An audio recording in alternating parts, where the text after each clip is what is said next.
Hello, this is Scott Wells, I'm Banachek. and we're here today to talk about Psychological Subtleties 3.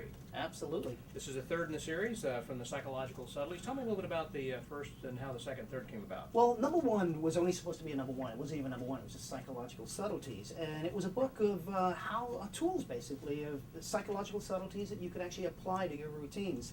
I got a lot of people asking, how do you apply those to your routines? So I decided to do a number two. I also got a lot of effects from friends that took the subtleties in number one and applied it to their routines. Right. And so we did number two, and found out that when we did number two, there was so much material from my own stage repertoire and from other people's repertoires that it would have been a huge book. Would have been twice the size of this. Well, a lot of the ideas that were in this, for an example, on the very first chapter, we were talking about what was that, subtle dealing with difficult spectators. Well, you know, there's a lot of things you learn as a professional when you're performing.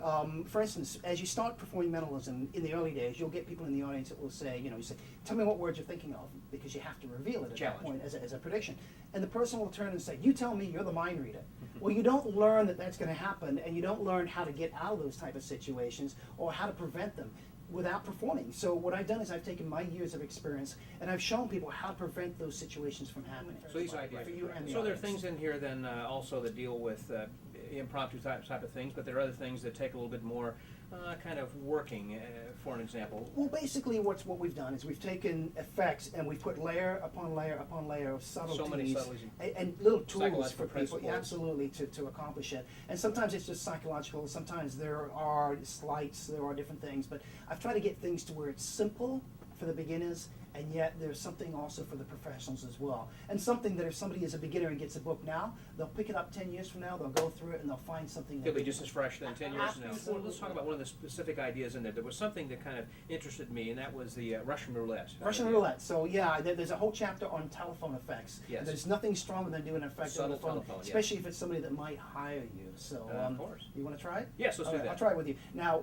we need 6 business cards, and I Okay. need you to get a pen or a marker. And your cell phone's over there. Okay, Mine's over over here. So I'm just going to pretend to call you. All right? Okay. So I'll let it ring when I call you. All right. Ring, ring. Hello. Hey, Scotty, how you doing? Hey, Banachek, I'm doing great. How about Good, you, good. man? I'm doing good. Thank Good. you. How are the sales of the book going? Pretty good, thanks. Fantastic. Good. How far have you gotten the book? I've read most of it. I haven't gotten all the way through yet.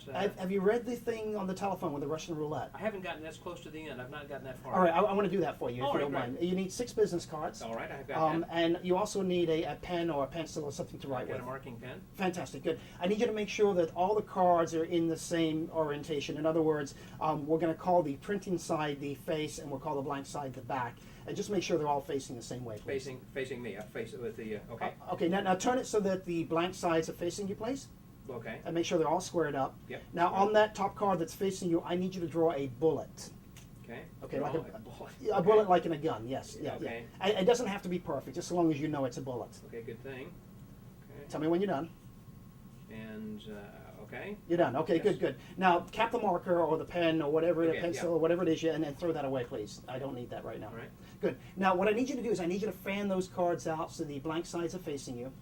And I want you to take that top card, the one with the bullet, and I want you to push it somewhere amongst the other cards. Don't tell me where you push it, but just push it amongst them and keep them fanned out if you would. Tell me when you're done. I'm done. Good, good. Now, this is what I need you to do, and again, don't let me know, but you've just selected your lucky number and you don't even know it. And your lucky number is the position of that bullet. I want you, just in your mind alone, to count from left to right and remember that number, the position of that bullet. In other Okay. words, in the second, third, fourth, or fifth. You have it? Yes, sir. Good, good, good. Now, square them up, turn those cards face down. Face down. Got it. If I refer to your lucky number, that's the number that I want you to recall. Does that make sense to you? Yes, it does. Good, good, good, good, good. Now, I want you to do something else for me, and it has nothing to do with your lucky number, but I want you to choose a number between 1 and 6 and tell me what it is. Again, it can be your lucky number, but it doesn't have to be.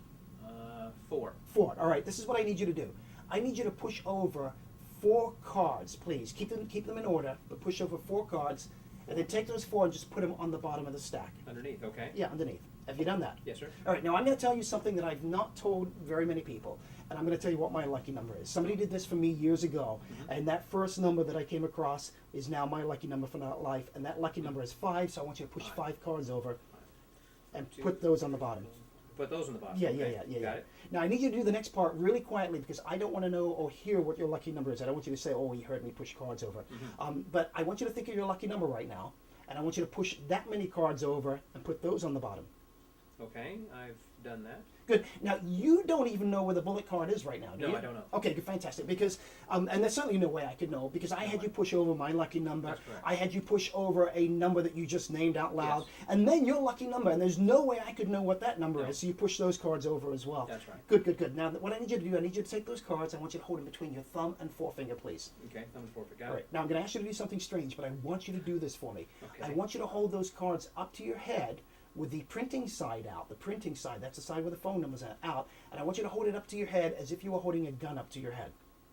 Printing side out. Okay. Yeah, tell me when you've done that. I got it. You've done it. Okay, good. Yes. I'm going to concentrate, and I want you to pretend that that's a gun up to your forehead right now. Just imagine it's a gun. Bang! Okay, okay. Take them away from your head. Yes. Turn over that top card, the top printed card. Turn it over. That's a blank. There's nothing on it, right? That's correct. Okay, toss that away. Toss it away. Good, good, good, good. Now, do it again. Hold it up to your head again. Bang! That's a blank. Go ahead. Turn that one over. Take a look. That's not the bullet, is it? No. It's No, not. no, no. Throw it away. That's not it either. Okay, hold it up to your head again. Okay, quick. Take it away from your head. Take it away from your head. That's the bullet. Turn it over. Take a look. That's the bullet, isn't it? Yes? Holy cow. That's the Yeah. bullet. Thank you, Scott. I'm glad you're still It is. alive. I will Hey, talk to you later, my thanks friend. for saving my life. You're welcome. Bye. Bye-bye.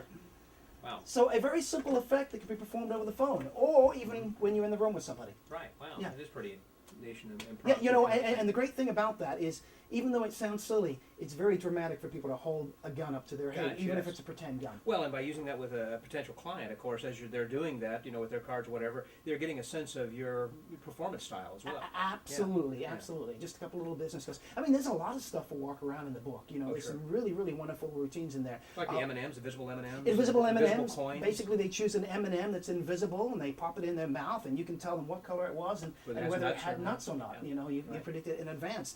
There's a thing with the dollar bill which is great walk around as well, where George Washington tells people whether they're lying or telling the truth. If they've selected a playing card, you can reveal a playing card that way. Something Yeah, like yeah. that. Or, The- and the- also a design duplication. Design of the card, duplication. as you said. You, as a performer, draw a picture, turn Yep. it face down, and the person takes a little journey, and in their journey, they start to describe exactly what's on that card. They tell you what you drew. That's basically. right. No, that's pretty incredible. Yeah, A little bit And different twist. I from that understand that I'm not going to let you off easy. There's something you've been working on, now. right? Yes, there is. Yeah. Yes, there's a calendar effect then also. Do you mind doing it? I would love to do All right, that. good. That's Because I found around here in your office actually a little calendar that has Yep. the different years and different dates on it, and I want to try this with you. And basically, what you're going to do is tell me what day of the week, any date, Any day. in the past, Past, present, or future. and future. And future as Future. well, yeah. All right, this says future on it, so we're going to go with Yeah. the future Oh, you first. go with the future, that's fine. And I just stopped at 2021. I'm Okay. going to go with my birthday. 2021. Yeah, November 30th is my, November 30th, Yeah. 2021 yep. is on a Tuesday. Absolutely, yeah, fantastic. Yeah, my dyslexia makes me get this a little bit Yeah. longer than you. You know, in fact, that my birthday is November as well, and it's just a little bit earlier on the 21st, which would fall on a Sunday. That's right, absolutely. Can we do one more? Let's do one more. All right, I'm going to go to the past. Let's go, yeah. No, I'm going to go to the past, and I'm going to go to 2007. I'm going to go to. I'm going to go to the Oh, the wife. recent- Yeah, my recent. wife's Heidi's birthday, All right. which is 10/24, October 24. October 24th, 2007 is Wednesday. There it is. correct? Wednesday. No, absolutely right. How Yeah, about yeah. that? Good Yeah. job. Now Yeah. that is really impressive to lay people. You know, Oh. they're going to call you over and say, "Come do it for my grandma. Come do it for this person." Exactly. Yeah, yeah. And of course, since it could be done in the current year as well, that they can pull up their own calendar. There's they a, could, there's or a, on their cell well, phone, there's they a can look simpler at it. version in the book for the current year Yes. that's really, really, I mean, basically you just got to subtract just a couple of days or add a couple of days Yeah, for that mine version. is just a little bit more. I mean, the one that that I'm doing is just a little bit. A little bit more difficult, but little not bit- that much more That's right, difficult. because the kinds of things again that are in the book are both advanced. It takes some more time. And some of the For things you can do beginners, right out of the. for professionals. Kind of like with the Russian roulette thing. Well, there's just a wealth of information certainly in Psychological Subtleties 3, and I appreciate you, Banachek, for giving us this, and as well as the many contributors who. Well, thank you. Yeah, it given wouldn't us be that as possible well. without the readers and the contributors that are out there. That's right. Yeah. This is Scott Wells. My name is Banachek. We thank you guys very much and hope to see you again sometime.